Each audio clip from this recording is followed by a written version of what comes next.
There's something fascinating going on right now in terms of our dislike of these privileged rich people. And I think it comes from our understanding that corporations are ruining our environment, trying to control our democracies. You have people like Elon Musk trying to sway elections and destroy Twitter, and it's just like these billionaires who feel like they can run our lives.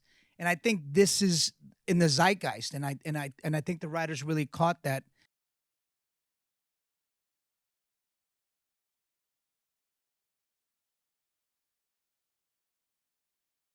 First, congratulations to all of you. The film is incredible.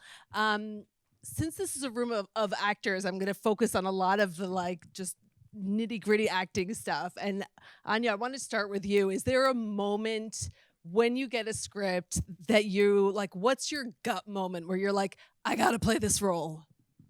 Oh, literally a gut moment. It's always instinctual, but I usually find that I'm a goner if I'm thinking about the way that they walk and speak, and I'm already starting to sit like them, and I'm like, oh God, I'm going to do this. This is going to happen. And I'll have to figure it out from there. How about you guys? Yeah, anyone jump in. If anyone has if you have a thing where you're like, okay, now I know, the hair is standing up on the back of my neck or something, I know this is a part that I must do. Or not. Normally, if they want me to do it, and then I'm like, yeah, this is one that I must do. That always makes it. That always makes it different. Well, Nick, tell us about. Was there, when you read Tyler, did you immediately start thinking of people that you knew like him, like people you go out to dinner with, who are snapping pictures of food all the time, or? Yeah, I don't normally base characters on one person, but a kind of a mix of people. And then this was a fun job to research because we would watch a lot of foodie shows and Chef's Table and things, and then go to nice dinners. So I was like, this is fantastic. It's a hard life. Yeah, and then kind of build it up from around that, and also just always the script and speaking to Mark, and all just kind of gradually comes together, I guess, until one day you're on set and just panicking, trying to do something, and that's it. Yeah, I don't know. Yeah, this was an interesting one in that when Mark first started talking about it, he said he wanted us all to be in Savannah all the time on the set every day. And I was like, wait a minute, I've never worked like that before. I don't understand what he's going for. And then we got there and we started doing it. And what it created was it was like doing a play. And so in that aspect of it, it was surprising to me how well that worked and how connected all of us got to be through that experience of him saying, we want you there every day. I mean, there's a lot of times when you're in a movie and you don't see anybody. I mean, I'm in a movie with Orlando Bloom, and I didn't know that. Right. Do you know what I mean? I never saw him. So what ends up happening with this one, it became a really tight group out of the way that Mark was working with us. So just wanted to add that. Very much an ensemble, and which comes through. Tell me more about that, about what it was like for Mark Mylod, the director, to say, okay, you all are going to be here all the time, and correct me if I'm wrong, kind of stay in character. Right. It was completely necessary because of the way that they were shooting. Mark was shooting 360 almost the entire time because there were different tables, and he wanted to capture all of those in-between moments. And most of it is scripted, but he asked us to improvise, and obviously that kind of fell on the shoulders of the people at the diners at the table more so than Elsa. But, we had to stay in it and be... and just be in character the entire time, which is really difficult to do unless you're committed and you're all there and doing it at the same time. John, I understand you killed it with the improvising, and some of John's told you I was singing your praises are in the film. So how was that for you, just kind of staying in character that whole time and just going off script? Well, I guess playing a washed up action star wasn't as hard for me. I mean, I'm not washed up, but And I'm not an action star Yeah, either. you are, honey. Yeah, you are. Thank you, Judith. She meant the action part, not the washed up. So yeah, it was obviously I know actors like that. I mean, I know this character. I've done enough movies with action stars who eventually became washed up. So I kind of knew that behavior and how they dealt with assistants. So that was easy to stay in character, and improvisation came easy. Amy Carrera was incredible to work with. She just gives as good as I gave, and gave it back even twice as much. And the thing that was so beautiful about this piece, as Judith was saying, was that we got to watch everybody else's work.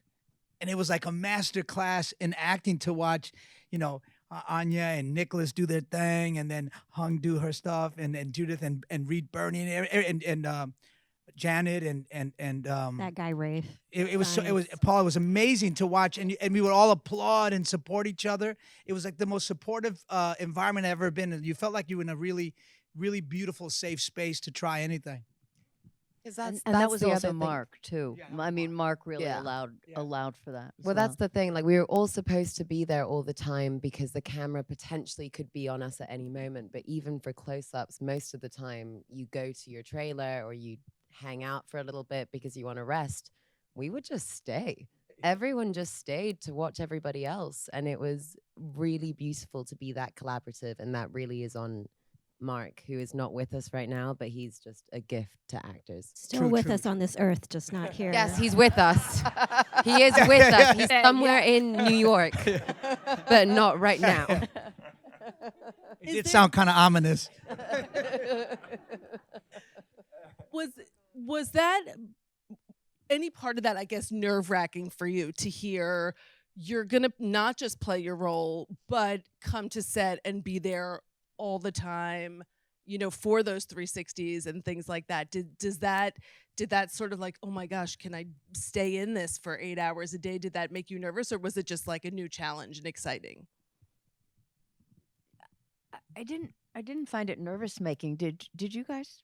I mean, like John said, everybody was so supportive. I think it was more, the sense of, like I said before, like doing a play. If you're in a play, you're always there. You're always present. You're always doing your work. You're not thinking about, oh God, I wish I could get to craft service to get that Snickers bar. Oh, we were thinking that. No, honey, you were. Yeah, I You was. guys got to eat. Come on. This movie But better it have was had the- the best craft service ever. But there was everybody was doing the same thing, so energetically everybody was connected in that way. So it didn't feel like nervous making or something. Yeah, I agree. I right? don't think it was nervous making, but especially for you and Reed, I felt bad because it was so exhausting to hold that energy once, things really got cooking in the movie. I felt so bad that Reed had to have this bloody hand for a good stretch of the film. So I think it was more that it was I think he taxing in liked that. way.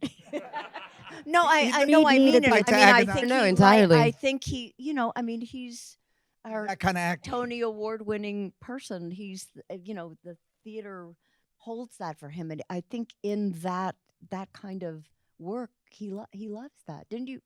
But feel- the other thing is that, like, you do a take, and then Mark does something called freebies.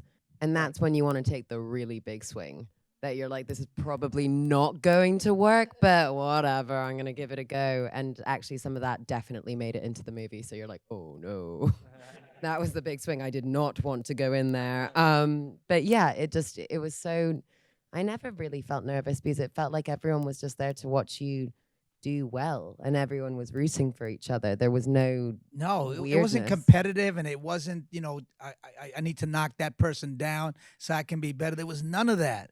It was really a really lovely environment. You could see that everybody was, every time somebody scored something, we were all like so excited for them. I mean, it was a really, really a positive environment. And I wish all movies were like that, but they're not. It was definitely I definitely the set that I've Tell been us on, about was it, definitely, John. like the most supportive in terms of like people would applaud after like people's takes and things. And like one of my fondest memories is actually when you and Amy, John and Amy, were doing a scene, and they were making. We were sat at our table, Yep. and they would like, it was almost like they would do your guys' shot on your table and then come back to ours, but we got to sit there and watch, and I could see all the crew reacting to what you guys were improvising. And it was every grip, every spark, everyone who was stood behind the camera was creasing and dying with laughter from what you guys were inventing. That was like such a nice moment just to watch everyone. And I was like, this could be a good film, hopefully. Well, and it's interesting to have the crew be on your, to be so engaged with you as well. That's another different kind of thing that you don't always get on every film or anywhere in the business. One of the many things I love about this film is that each one of you has a backstory that's not on screen, and you.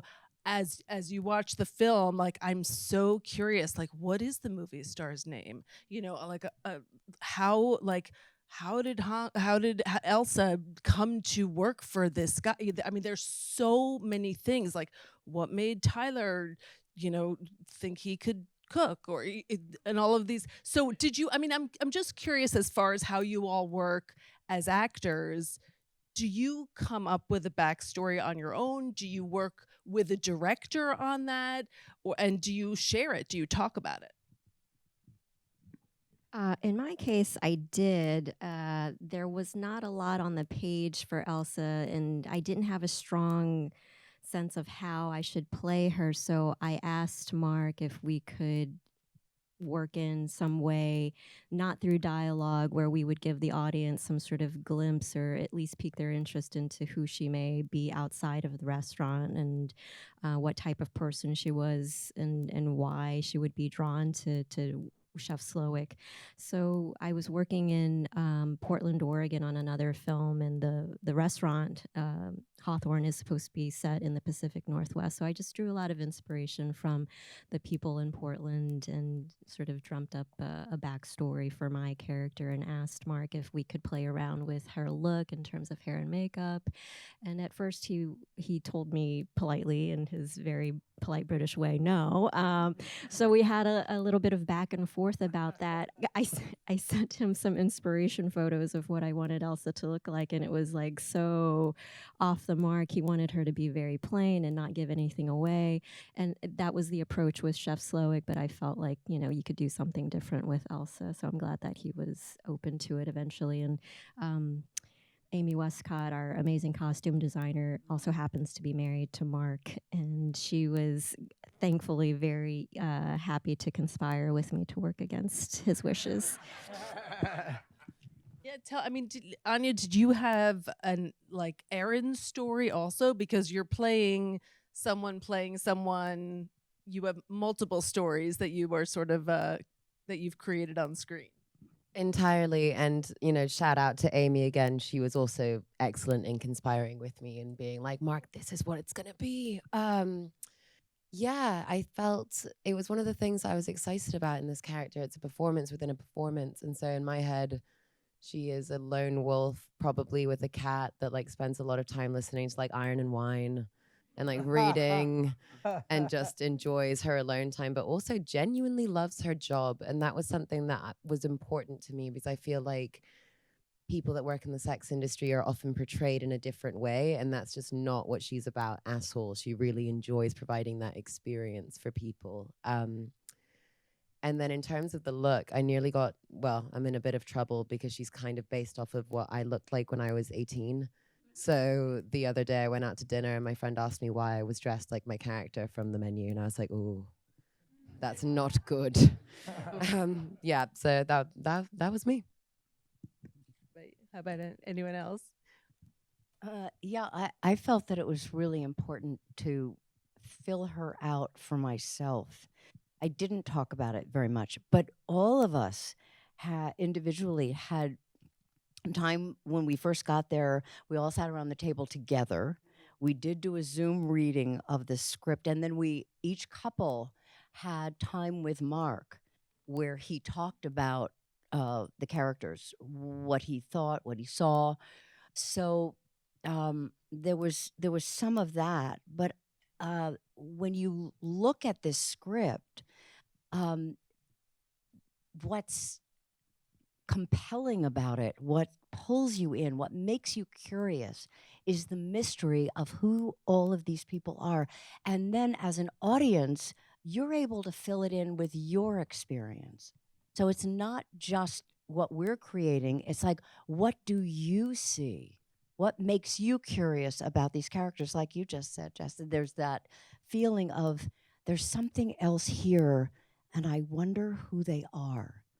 And you don't usually get that. There's usually a lot of exposition, a lot of explanation, and that's not what this film was about. And so if you were going to take it on, you had to understand that, and you had to come with your own creative ideas. Like, Hong was just saying, there's that kind of dimension that you have, and we also created it on the set as we were there. So that was the other thing. What were you going to say? Well, just kudos to Mark again, because especially like you think about Judith and I's characters and how we relate to one another, and we would be on set and just randomly come up with something, go up to Mark and say, we think that this is important, and we'll thread something through the story, and Mark's like, yeah, go for it, just let it happen.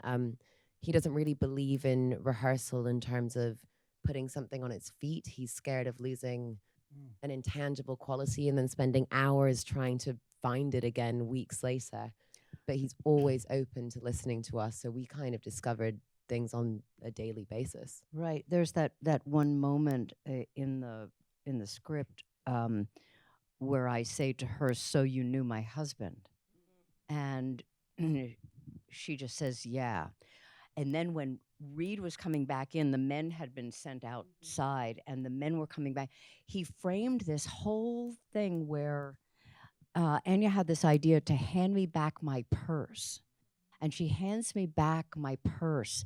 And Mark saw that, apropos of what you're saying, excuse me, sweetie, and he framed Reed's coming in through that passing of the purse. I think that's still in the in the movie, completely. right? And that just says everything without saying anything. And then Reed kind of takes it home with the look on his face.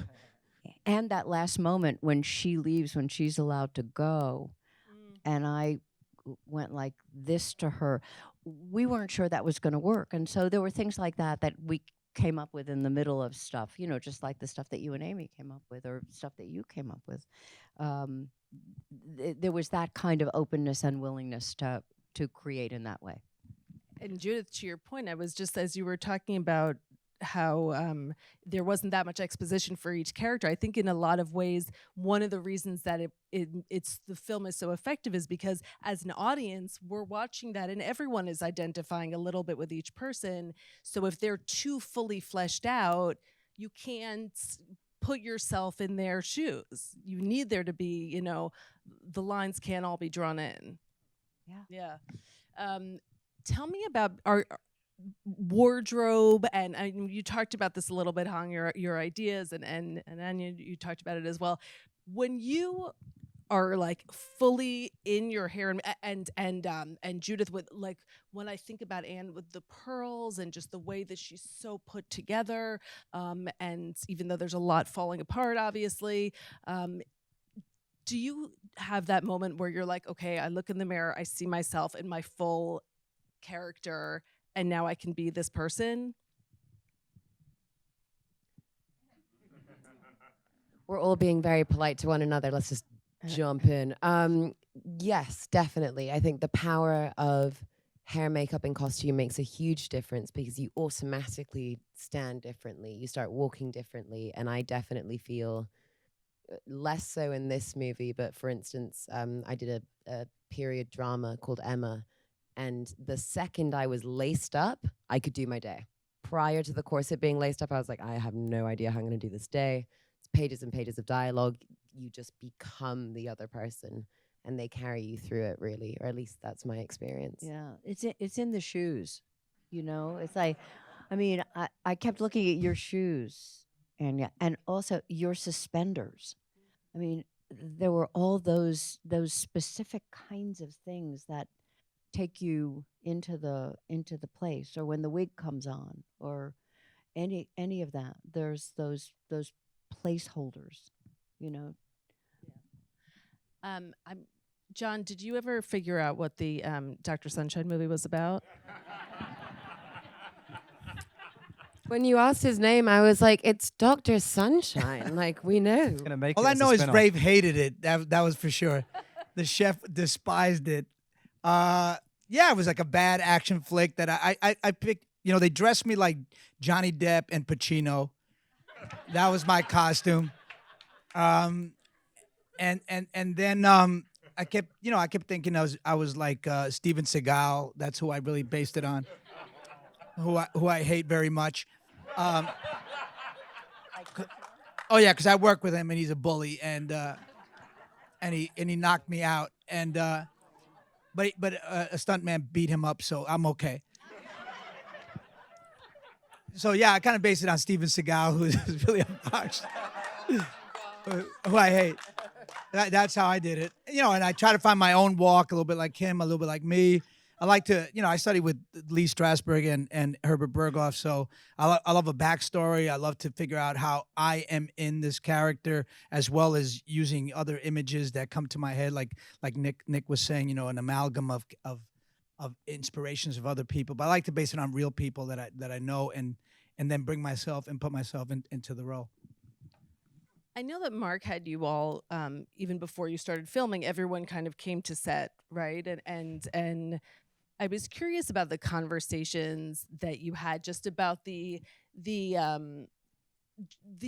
inequality in society that the film is skewering, the institutions that the film is taking down. Just I guess the bigger message. Ooh, Yeah. yeah. Go. No, Go, baby, go. Yeah. There's something fascinating. There's something fascinating going on right now in terms of our dislike of these privileged rich people, and I think it comes from our understanding that corporations are ruining our environment, trying to control our democracies. You have people like Elon Musk trying to sway elections and destroy Twitter, and it's just like these billionaires who feel like they can run our lives. And I think this is in the zeitgeist, and I think the writers really caught that even before it.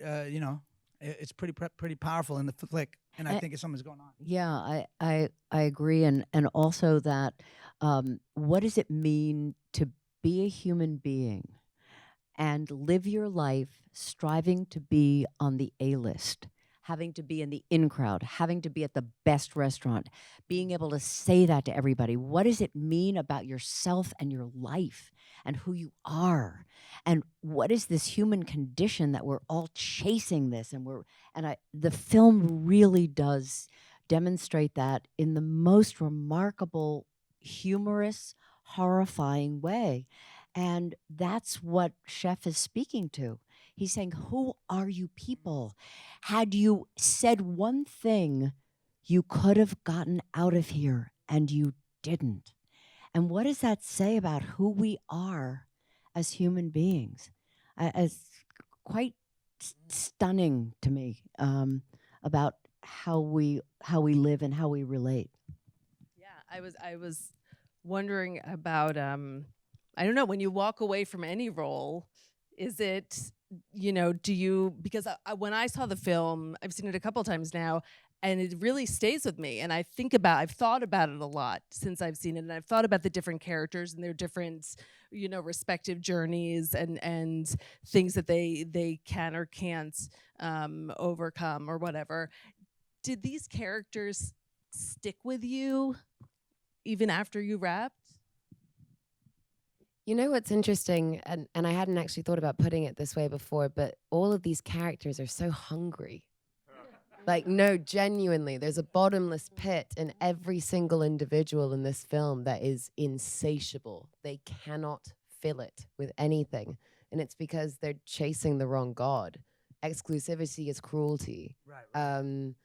Trying to believe, you look at the tech bros and just the way that they're communicating with each other, it's patting themselves on the back for just being terrible human beings. And it's what is that? I think I'd never thought about it that way, but I think if we keep going in this way, if we start putting value on, and that's not to say, because I wasn't a foodie, I still wouldn't really consider myself a foodie.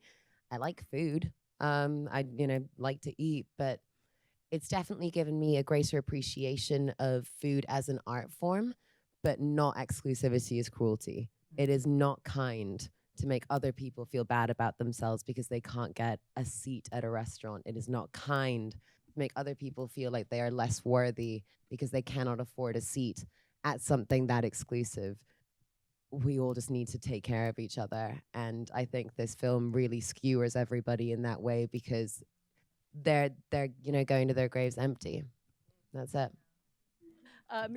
Did the timing of this in the middle of COVID, which we were all a little bit isolated when you were filming, there was so much tumult in the world during that time. Did that resonate and inform your performances as well? I think we were all just so happy to get to be together. I think that was part of it too. A, we're lucky enough to really get along with one another and to really admire each other as performers. But B, after having been so separated for so long, how wonderful to be in a group of people who were genuinely so happy to be there. I don't understand people who are in this industry and are bitter about it.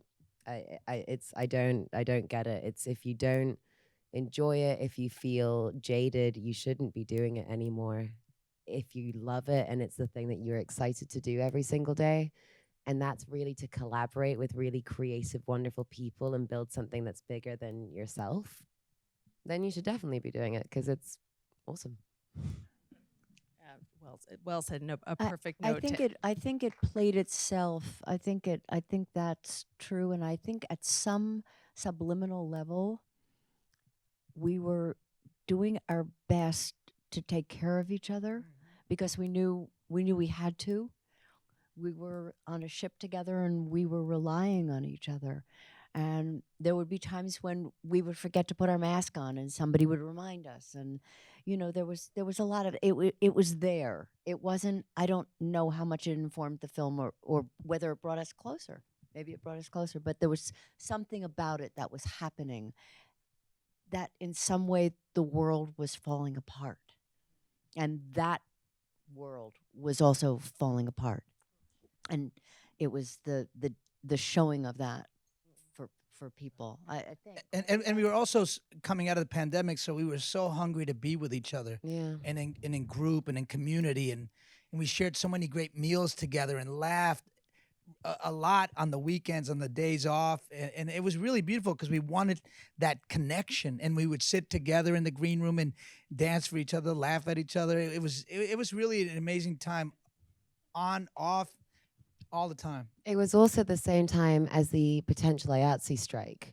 Yes. And one of my favorite moments of that entire film is there's a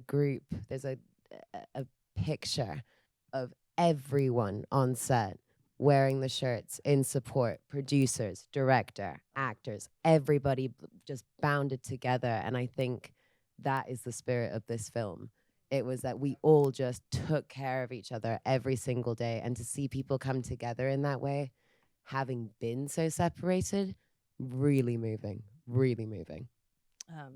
That's really special. Well, I want to, and just speaks to, you can really, it comes through in the performances, and you can really tell how special this film is to all of you. I want to thank this extraordinary cast: John Leguizamo, Judith Light, Chau, Nicholas Hoult, Anya Taylor-Joy. So much for joining me. And thank you all so much for coming. Thank you. Thank you.